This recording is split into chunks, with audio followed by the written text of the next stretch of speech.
What is happening, all you YouTube warriors out there? Range Day Bro back at it again. And today I have a very special video for you guys going over the AK pistol versus the AR pistol. Which is best for you? Let's get into it.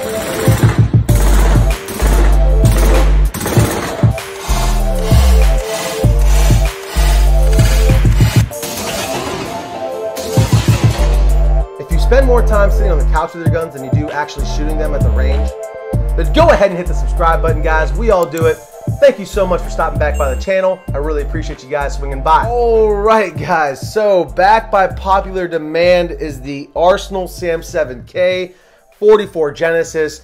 You guys have been asking me so many questions about this little AK pistol here. So I decided, hey, why the heck not? Let's compare the Daniel Defense Mark 18, one of the most popular AR pistols out there on the market today, to one of the most sought after AK pistols, the Arsenal SAM7K 44 Genesis. I'm just going to break down why you guys might want one or the other. We're going to go over all of the kit. We're going to go over caliber. We're going to go over controls.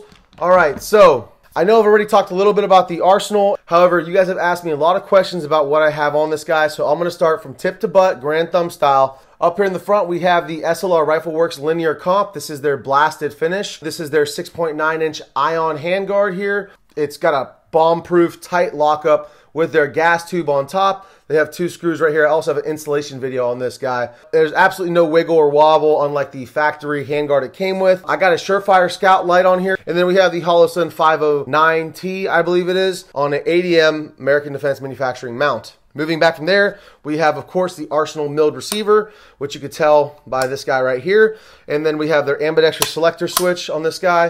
On both sides, it's ambidextrous, so you can access it from the left side of the pistol. This gun actually features a optics rail. However, this rear sight kind of is riveted onto this top cover, so it's right in the way of that, so you can't really do anything with that optics mount unless you have one that sits further forward or further back. I just decided to go ahead and get the gas tube because I like the way this looks and I like having it further forward. Moving back, we have the SIG 1913 folding mechanism, and then we have the JMac Customs AB-8R.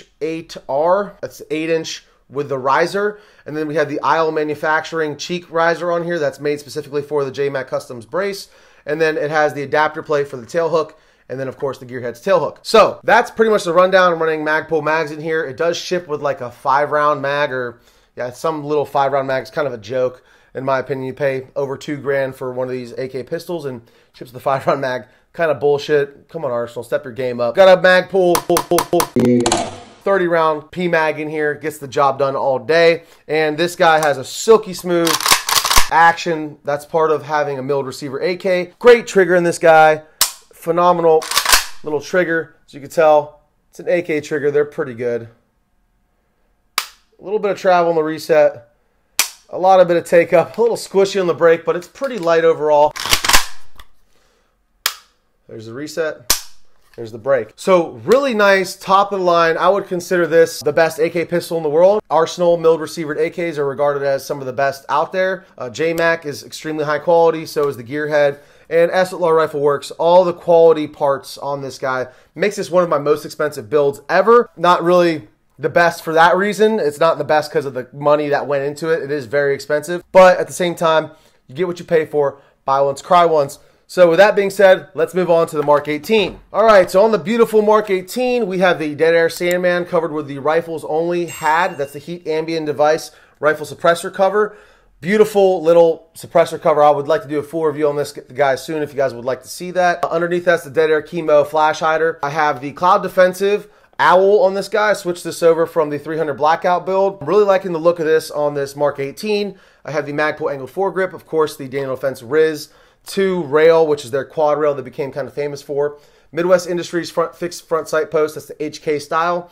I have the EOTech EXPS 3-2. That's the lower 1/3. With a quick detach, night vision compatible, and the 2 stands for the 2-dot reticle. Over here I have a Magpul quick detach for my sling because the Riz 2 does not have that built in. And back here I have the Micro 3X by Vortex for my magnifier, a MBus Pro folding rear sight, and an SBA 4 in the back. This guy shipped with an SBA 3. Daniel Defense furniture on this guy, and a Magpul P-Mag, right? Now let's get into the comparison. You might be thinking to yourself, guys, I'm in the market for a pistol. I don't know if I want an AK pistol or an AR pistol.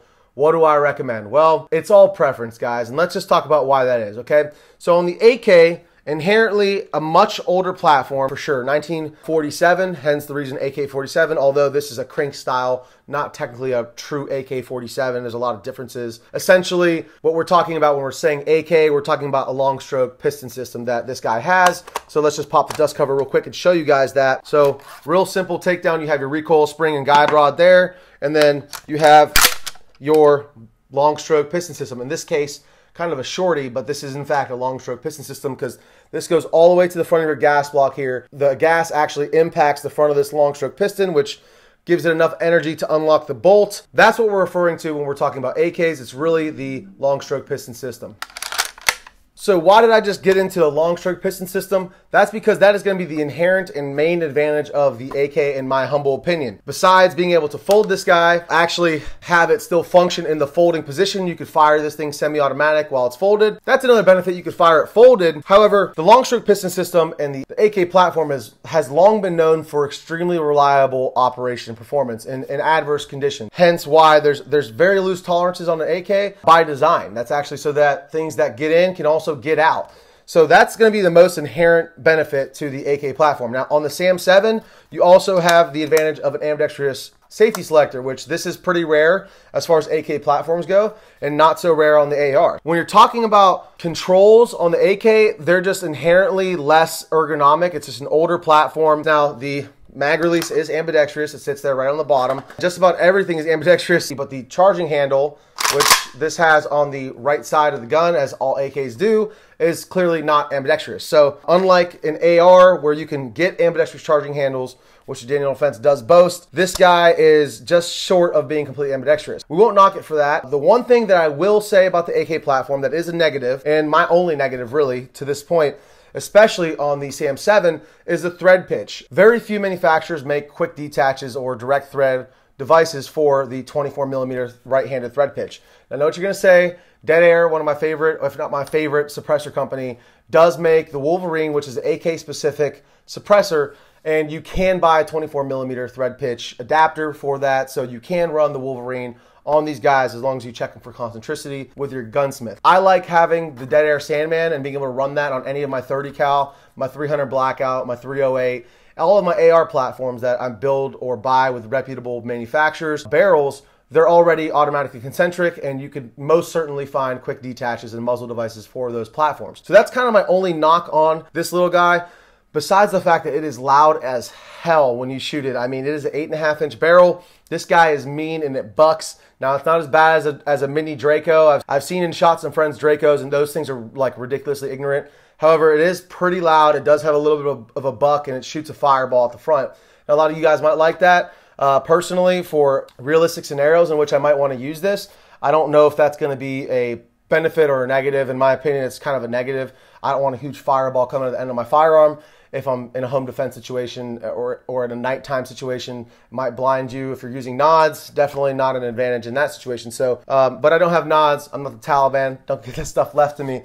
So one day I might have nods and I'll have to figure out a way to suppress this guy. I'll probably just go with the Wolverine. Those are what I see as the positives and negatives of the SAM7. So without further ado, let's get into the Daniel Defense. All right, guys. So what does the Daniel Defense have to its advantage? Recoil impulse on a direct impingement gas system is a lot less violent. Not to mention that the 5.56 cartridge is a lot less violent than the 7.62 by 39. So that's something to keep in consideration. Follow-up shots are going to be a little bit easier on this guy, a little bit faster to reacquire your target, which is a good thing to have. However, it's inherently a little bit less reliable, a lot tighter tolerances on the AR-15 platform, so it has a lot less, a lot less patience for sand and dirt and grit getting in there. All right, guys, so in summary, why might you want the AK pistol or why might you want the AR pistol? Well, if you want the ultimate reliability, you want to have a little bit more stopping power, you don't mind a little bit more kick, could fold it and shoot it, cheap ammunition, shooting fireballs, just being an ultimate badass, then go for the Arsenal SAM7K 44 Genesis. You won't be going wrong. If you want to have a little bit more accuracy,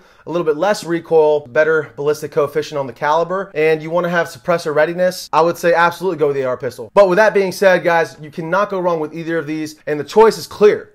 Get them both. Get them both. You won't be going wrong. Both of these are fantastic choices depending on your mission and what you want to accomplish out of your platform. All right, guys, thank you so much for stopping by the channel. If it's your first time here, please like, comment, and subscribe. It really helps me out in the algorithms. A lot of anti-gun folks out there don't like seeing us succeed, so thank you so much for doing so and engaging with the video. If you're a return viewer, thank you for your loyalty, you sexy YouTube warriors. And until next time, stay safe, stay dangerous. Range day, bro.